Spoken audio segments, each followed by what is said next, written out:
Je pense qu'il y a un potentiel extraordinaire de développement de l'attractivité touristique, fondée en grande partie d'ailleurs aussi sur l'attractivité du patrimoine, qui a été pas suffisamment développé.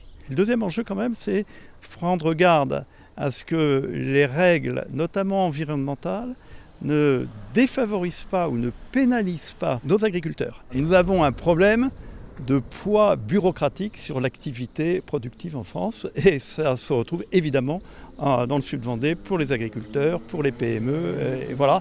Et donc ça, je crois que c'est deux choses très importantes. Économiquement, cette région a besoin d'être redynamisée.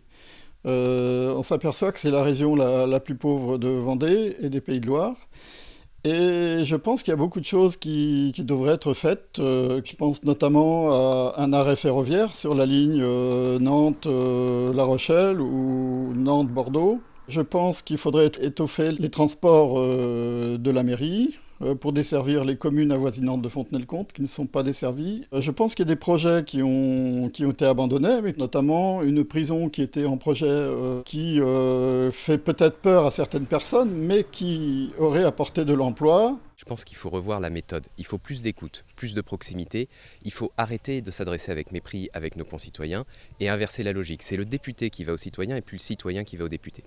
Sur les axes de travail, finalement, c'est ce qui est en tête sur mon programme. Une France solidaire, où on redistribue correctement la richesse, que l'on ne va pas chercher dans la poche des Français, mais on va la chercher auprès des super profits. On revoit la flat tax ou d'autres éléments comme ça qui nous permettent de financer finalement un accès aux services publics. Le deuxième axe, c'est une ruralité forte. Il faut remettre des services publics sur notre territoire, des services publics de santé, des services publics d'éducation, des services publics dans les EHPAD. Et ça, c'est le programme que je porte avec le nouveau Front populaire aujourd'hui. Je souhaite continuer à pouvoir aider l'ensemble des habitants. Il faut savoir que sur 7 ans, il y a eu à peu près 5600 dossiers qui sont passés à la permanence. C'est plus de 2200 sollicitations individuelles de personnes qu'on accompagne.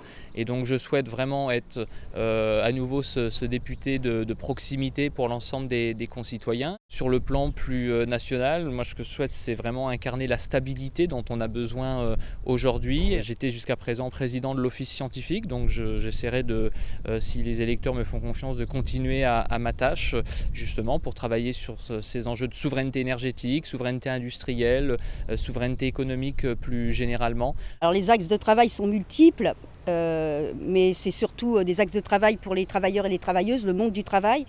En l'occurrence, une réévaluation des salaires à la hauteur de ce qu'ils devraient être, des pensions, des retraites, la retraite à 60 ans bien sûr, voire moins pour les métiers pénibles et difficiles. Également aider tout le monde du travail à s'organiser dans leurs entreprises pour pouvoir se défendre et prendre le contrôle de leur travail réellement